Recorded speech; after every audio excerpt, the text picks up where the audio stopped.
close your eyes for a moment and just picture Scotland. Windswept moors, dramatic peaks, maybe some mist. The sound of bagpipes, right? It's an image that's really stuck in our minds, but it's more than just pretty scenery. It's a landscape of identity, really, and poetry and hidden voices, all constantly changing what wild and majestic actually means. Yeah, it's layered. So today, we're doing a deep dive. We want to explore how the whole Romantic movement shaped Scotland's image, like profoundly, and then how that image kept getting tweaked and reinterpreted. Our starting point, the spark for this, is actually Lord Byron's poem Lochs, or Dark Lochnagar, as some know it. It takes us from personal memory to national myth, and then back again into these really intimate, sometimes rebellious voices. And our mission really for this deep dive is to sift through a whole stack of sources. We've got historical accounts, literary analysis, bits on folk music, basically trying to understand that whole journey. Right. How Scotland went from this feeling of cultural crisis almost to being seen as this wild and majestic romantic ideal. Yeah. But crucially, we also want to look at what that ideal meant for the actual people living there, especially women, whose voices often get, lost. Yeah, definitely. What's really hiding beneath those rugged landscapes? Let's find out. Okay, so let's unpack this, starting with Lord Byron.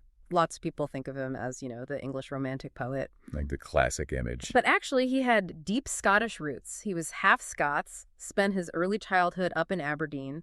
It was a really important time for him. Absolutely formative. And there's this great little story. When he was 8, he just had scarlet fever, and his mother took him up to the Highlands. Right, that trip. Yeah.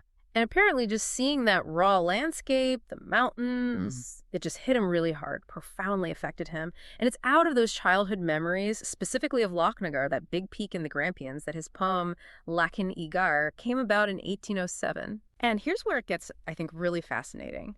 In the poem, he draws this sharp contrast. He says, England, thy beauties are tame and domestic, and compares them to the crags that are wild and majestic, the steep frowning glories of dark Lochnagar. Wow. I mean, what a statement, right? Especially for thinking about Scottish identity. It really is.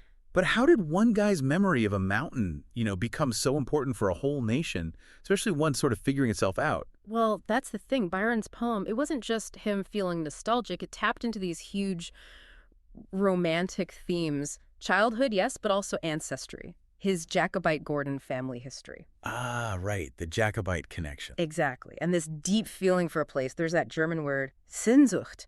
This intense, almost painful longing. He captured that longing for the Highlands. So it resonated beyond just him. Oh, massively. The poem didn't just stay a poem. It became a really popular Scottish folk song. Groups like the Corries recorded it. Oh, wow. I didn't realize that. Yep. Yeah. And the tune itself has this whole other history, originally by an Englishman, Maurice Greene, apparently, but then later set by Beethoven, believe it or not. Beethoven, really? Yeah.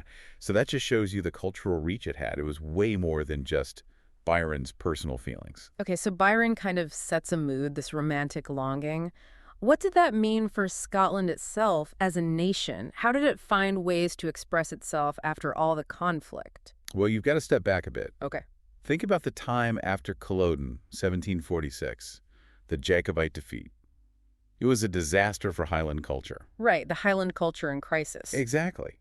And you had laws like the Dress Act, banning Highland dress for men and boys. It was a deliberate attempt to break down the clans. A really tough period. Definitely. But then here's the irony. Okay. While tartan and kilts were being suppressed at home, the kilted Highland soldier suddenly becomes this celebrated figure in the British Army, fighting Napoleon, So banned at home, but celebrated abroad. Precisely. This weird dual identity, suppressed and celebrated, it sort of laid the groundwork for what came next. Which was? Well, then came what you call the literary earthquake. Yeah. James McPherson in his Ossian fragments. Yes, Ossian. The supposed ancient Gaelic epics. Right. Claimed to be ancient poetry. Oh. And they just took Europe by storm. But you mentioned the authenticity debates. People arguing if it was real or faked. Yeah, wasn't there a big fuss about that? Accusations of forgery? Did that, spoil the romantic appeal or maybe add to it? That's a great point. Look, the authenticity debate raged, and it's still complex. Yeah. McPherson did look at real sources, like the Red Book of Clan Ranald. But whether it was pure translation or creative adaptation, the impact was undeniable. It was translated everywhere. People like Goethe, Napoleon, artists, composers, they loved it.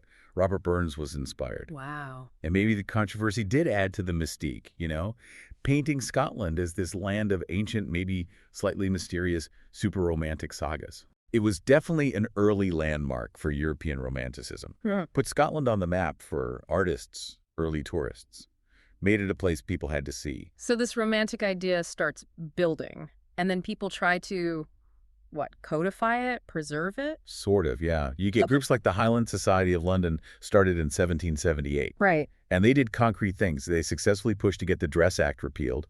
They standardized the Great Highland Bagpipe, the version we mostly hear today. Yeah. And then around 1815, they started documenting clan tartans, trying to organize it all. So shaping what we think of as tradition. Exactly. But here's where it gets really complex. The profound irony. Go on. Many of the guys in that Highland Society, the ones busy preserving the culture, Yeah. they were often the very same landlords carrying out the Highland clearances. Oh, right. Kicking people off the land for sheep farming? Precisely. Right. Forcing people out while simultaneously promoting this romanticized image of their culture. It really makes you question what preservation meant, doesn't it? Wow. Yeah. That's quite the contradiction. Idealizing a culture while displacing its people. It sums up the complexity of the whole period, really. So this romantic Scotland idea keeps growing, and then royalty gets involved. That feels like a big moment. Huge. The absolute peak, you could say, was King George V's visit to Edinburgh in 1822. That was the first royal visit in... It took time. Right. Ages. Not since 1651. And Sir Walter Scott, the famous novelist, he basically stage managed the whole thing. He was the principal author. Absolutely. He orchestrated this massive pageant. The goal was kind of twofold. Show Scotland was loyal to the crown, but also really assert a distinct Scottish identity within Britain. A balancing act. Definitely. But it wasn't smooth sailing. There were critics, even then. Oh, what did they say? Well, some complained that this very specific, romanticized Highland image was being forced onto the whole of Scotland. You had lowlanders suddenly popping up in kilts for the first time. Right. Well, apparently a lot of the actual Highland chiefs didn't even turn up. Interesting. So a manufactured tradition, in a way. To some extent, yes. But the image that stuck, that was the king. George V himself, decked out in Highland dress, being greeted by crowds in tartan. That picture really lasted. And that image had legs, didn't it? It influenced Queen Victoria later on. Oh, absolutely. Victoria was completely captivated by this romantic Scotland idea. Reading Sir Walter Scott, especially The Bride of Lammermoor, really drew her in. Okay. And Prince Albert was keen too, bringing his own sort of romantic German ideas to it. They visited, loved it, and eventually bought Balmoral Estate. Ah, Balmoral. Yeah. They turned the castle into their perfect, ideal Highland home. Lots of Gothic-style tartan everywhere. A whole 9 yards. Pretty much. And then, after Albert died, Victoria kind of froze Balmoral in time. Kept everything exactly as he liked it. Really? Yeah, it became this ritual. And that solidified what people call the Balmoral formula. Which is? Highland dress, lots of outdoor activities, bagpipes playing, Highland games. It set a template, really.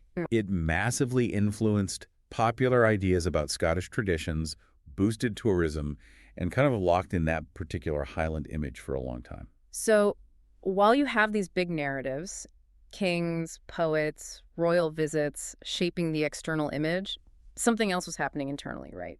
You mentioned the ballad tradition. Exactly. Beneath all the pageantry and the famous poems, there's this incredibly rich vein of Scottish oral literature. Ballads, folk songs, even children's rhymes. Okay. And these became really powerful ways, especially for women in the Northeast, to talk about their own lives, their psychology, maybe even push back against social rules, voices you wouldn't hear otherwise. So a kind of counter-narrative. In a way, yes. The ballad tradition, scholars often see it as primarily a women's tradition. Interesting. They gave voice to all sorts of anxieties, love going wrong, raising children, fear of getting old, even really dark stuff like infanticide in some older ballads. Wow. Heavy themes. Very. And there's a strange relationship with Calvinism, too. You'd think Calvinism, being quite strict, would stifle art.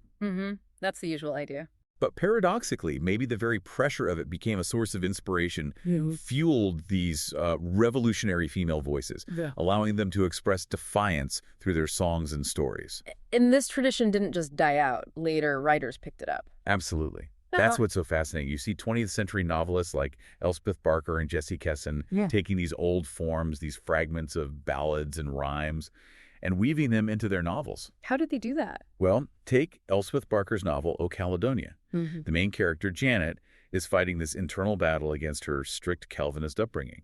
She wants freedom. Okay. And Barker uses bits of old songs to show Janet's inner world. Like there's a line about an untrustworthy tree from the ballad Wally Wally, which reflects Janet's feelings about love and destiny being controlled by men. Ah, clever. Yeah, or she pulls in really stark, violent lines from Twa Corby's, Two Crows Talking About a Dead Night.